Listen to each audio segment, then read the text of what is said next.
कदाचित् कालिन्दी तट विपिन संगीत करब मुदाभिरी नारी बदन कमला स्वाद मधुप रमा शंभु ब्रह्मा सुरपति गणेशार्चित पद जगन्नाथ स्वामी नयन पथगामी भवतु मे रथारूढ़ गच्छन् पति मिलित भूदेव पटलै स्तुति प्रादुर्भावं प्रतिपदमुपकन्न सदय दया सिन्धुर्बन्धुं सकल जगतां सिन्धुसुतया जगन्नाथ स्वामी नयन पथगामी भवतु मे। नमस्कार जगन्नाथ प्रेमी दर्शक वृंद, आज अध्याय आम आलोचना करवा महाप्रभु श्री जगन्नाथंकर तांकर आविर्भाव एवं तांकर विश्व प्रसिद्ध रथयात्रा संपर्क में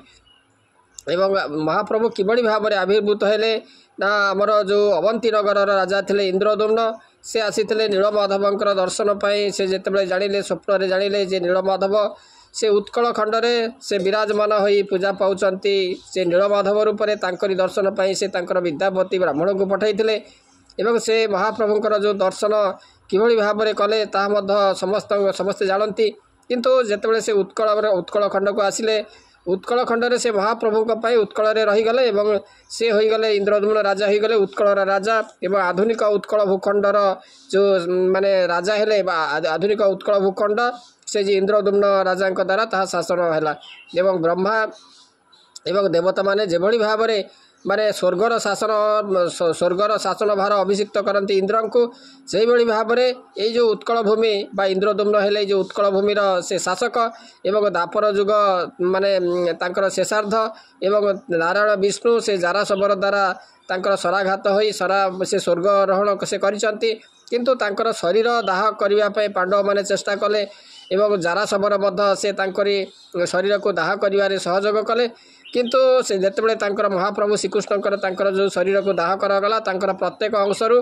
असंख्य देवता से जात होई उत्कल भूखंड से अवस्थान कले एवं तापर विचित्र नारायणकर तांकर जो विचित्र तांकर लीला। किंतु तांकर नाभि अंशटी दहन दाह बा दहन हैला नै एवं कालक्रमे से कण करागला ना से जे नाभि अंश को जेतेबेले स्वर्णवाणी अनुजाई समुद्र में भसई दिगला से नाभि अंशटी महोदधि में भासी भासी आसी इंद्रदुम्नकर राज्य जाई ता लागिला एवं विष्णु भक्त राजा ये जो इंद्रदुम्न से निसंतान थिले तेणु से नारायण विष्णु को से निजर सबुकिछि बोली से भावी देइथिले एवं रानी गुंडीचा से कौन करथिले ना विष्णु को माने विष्णु को नारायण को से निजर पुत्र भाव में से अनुभव करथिले। दिन रात्रि रे एक विचित्र माने स्वप्न माने एक निर्दिष्ट समय उभय राजा एवं रानी से एका प्रकार स्वप्न देखिले एवं प्रभात से माने कौन कले ना प्रभात से माने कौन कले ना से जो महोदधि कूल जहाँ दर्शन कर से जो स्वप्न थिला जे प्रभात उठी तुम्हें महोदधि कूल को जीव एवं सेठारे प्रथमे जहाँ तुम्हें दर्शन कर से कौन कर से मु एवं मोर बड़ भाई एवं मोर भौणी सुभद्रा विद्यमान थी एवं से आमर से जो दारुरे आमर मूर्ति निर्माण कर एवं काल काल को तुम्हें यशस्वी हो रहिबो। उभय राजा एवं रानी निद्रा भंग है एवं परस्पर को जो समान स्वप्न देखि कथा से माने कहले एवं तापरे प्रभात हेबारु जेतेबेले हैला से माने स्वप्नर सत्यता परखिबा से माने महोदधि कूल को गले एवं जहाँ देखिले से विस्मित हो गले। एक विशाल काष्ठखंड मध्य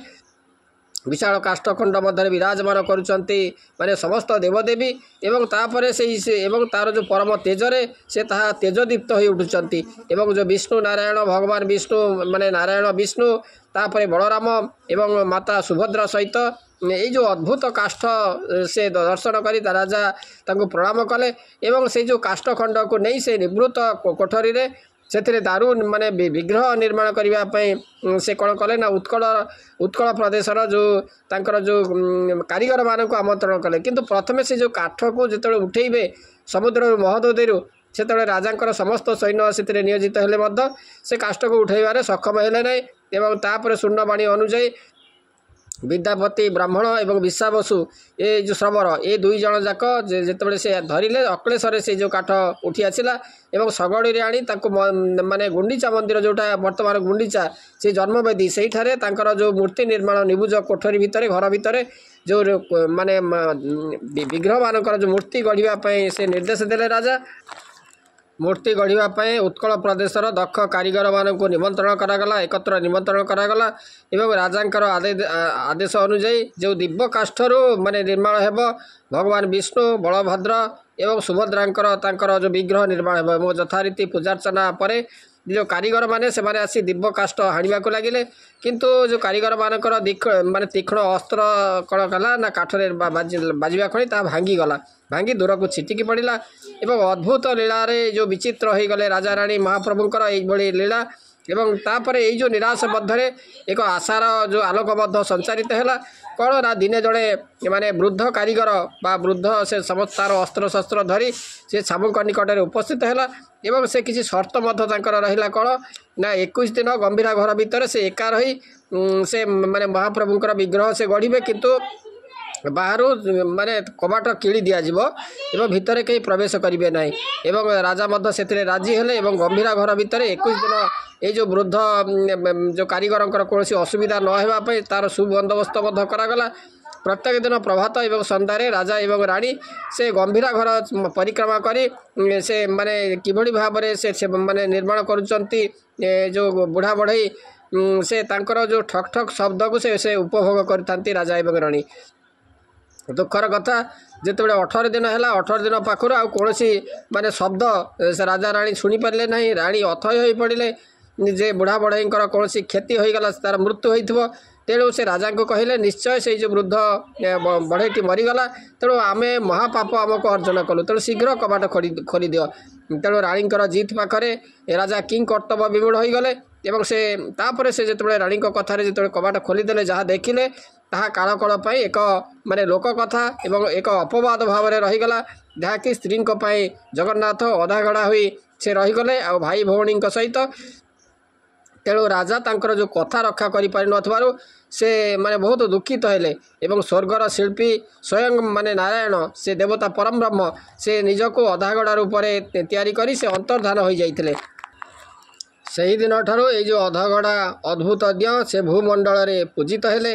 राजा अवशेष एवं ग्लानी रे इंद्रदुम्न राजा से प्रभु निकट में क्षमा प्रार्थना कले हे प्रभु हे नारायण विष्णु मोर अपराध क्षमा करंतु ये जो दंडरू मते तो मो निसंतान आम अच्छु तेणु आमको रक्षा करंतु तुम्हें ही आमर सबुकिछि तुम्हें हो आमे जेहेतु निसंतान तेणु आपण होचंती आमर सबुकिछि तेणु इंद्रदुम्नकर जो रानी से माने दियों को कहले जे देवता भाव में न देखी तांकर संतान भाव में पूजा करने से इच्छा कले संतान भाव में माने रही इच्छा कले एवं तापरे देवता भाव में नुहे सारा जगत रे होई से रही से प्रभुंकर निर्देश है जे इंद्रदुम्न राजी कहले जे इंद्रदुम्न एवं गुंडीचांकर ये दिय देवता न होई सारा जगतर होई से रहिबे एवं जाति धर्म वर्ण निर्विशेष समस्ते तांकर दर्शन माने समस्ते तांकर भक्त होई रहिबे एवं यथा मध्य राजा कौन कले ना राजा जो रानी जे गुंडीचा से मथा नत करी से प्रभु का उद्देश्य कहले हे दयामय ठीक अच्छी आमे निसंतान होई रहिबु किंतु ये मार अपराध कौन किसी मार्जना नहीं ये मार अपराधर कौन किसी मार्जना नहीं गभीर अनुशोचन जितेबाला से ग्लानी माने घारी होले सेतेबाला रानी को स्वप्न देश है जे प्रभु जगन्नाथ स्वप्न रे कहउचंती जे माँ तुम्हें दुख कर ना आम रथारूढ़ हो माने तुमको दर्शन देवाको आम वर्ष करे थरे तुम ये जो जन्म जो आम आविर्भूत हेलु से जो जन्मवेदी को मु एका आसबि ना मो सहित मोर भाई भौणी सहित वर्ष करे थरे तुम ये जो जन्मवेदी को आम आसबू तुम पाखक आसबू एवं तुम हाथ आम केते कण खाइबू खुशी आम आनंद खुशी अनुभव करूँ एवं ताही है जो भाव विनोदिया जो जगन्नाथ तांकर जो गुंडीचा यात्रार ये एक परिकल्पना से करथिले एवं भक्त को दर्शन दे एवं तापर माउसी घर जो माउसी मंदिर पाखरे अटकी से परंपरा अनुजाई माउसी ठारू पोड़पिठा मत खाइले एवं रथ यात्रा परंपरा आरंभ है से माने सेबेठारू एवं महाप्रभु प्रथमे जे गले गुंडीचा घर तापर श्रीमंदिर को ब्रह्मा द्वारा प्रतिष्ठा कराइथिले इंद्रदुम्न जो मंदिर को एवं से मंदिर को रथरे विराजमान करी महाप्रभु माने यात्रा करथिले तापरे जो रानीकर गुंडीचा को देइथिबा जो कथा अनुजाई महाप्रभु प्रत्येक वर्ष तांकर ये जो रथ यात्रा आयोजन करी पतित मानकु समस्त को से माने जाति धर्म वर्ण निर्विशेष समस्त को से दर्शन देवार ये जो सुजोग से सृष्टि करिसंती जहाँकि जो रथ यात्रा तेणु ए संपर्क में आपण मैंने जानिले आशा करे जो आलोचनाटी आपको भल लगी आज रोचे कदाचित कालिंदे तट विपिन संगीत करब मुदा भीरी नारी बदन कमला स्वाद मधुप रमा शंभु ब्रह्मा सुरपति गणेशार्चित पद जगन्नाथ स्वामी नयन पथगामी भवतु मे रथारूढ़ गच्छन् पथि मिलित भूदेव पटड़े स्तुति प्रादुर्भावं प्रतिपदमुपाकर्ण सदय दया सिन्धुर्बन्धुं सकल जगतां सिन्धु सुतया जगन्नाथ स्वामी नयन पथगामी भवतु मे।